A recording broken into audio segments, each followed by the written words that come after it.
Hi guys. So today we are going to be working on your next project. So we're kind of done with the introductory stuff now, and we're going to actually get into learning about information literacy and evaluating sources and stuff like that. So for project number 3, you're going to be learning about fake news and bias. So right here, as always, it gives you the directions of what you're going to do.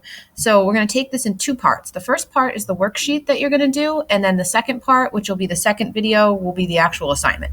So for your worksheet, what you're going to do is, as it says right here, you're going to watch the slideshow about bias, and then you're going to do the worksheet. So down here you have some slides. So we're going to open that. And it just takes a minute. And let's see. So we'll go through this quickly together, and then you can do the worksheet that's based on it. So bias is being in favor or against something in a way that is unfair. So bias can be done intentionally or it can be unintentional. So unintentional bias usually comes from your beliefs, your background, or your previous experiences. So you're not really meaning to be biased, but the life you've lived is kind of determining that. So intentional bias comes from a desire to press your own issues or agenda for good or bad. So sometimes people present information in a way that makes it seem like something's true based on what they're trying to accomplish. So bias is part of being human. It can be found in books and TV commercials. It can be found in the newspaper and in movies. And we just need to be aware of bias so that we can effectively evaluate our information. So what does evaluate information mean? So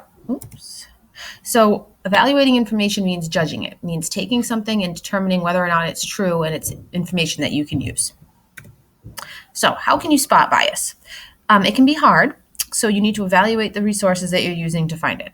So the easiest way that you can look for bias is to ask who provided the information, why they wrote it or why they're giving you the information, what's the purpose of the information, where did it come from, is it valid, and when is it current information. You definitely don't want to be using information that's really old because it might not be applicable anymore.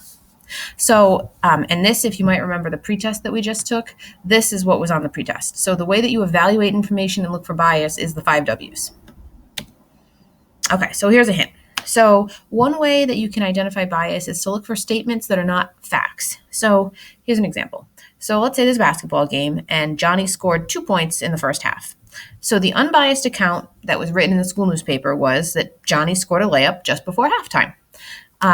Johnny's mom, of course, might be a little biased because she loves her son. So the way she sees it might be to say, we won by 2 points, so Johnny won the game for the team. So, it's unintentional bias because she loves her son. But the way that she portrayed it came out a little bit skewed. So this is part of assignment 3 so we've done today together. Okay, so now we've looked at this. So we're going to go over here and open up our worksheet.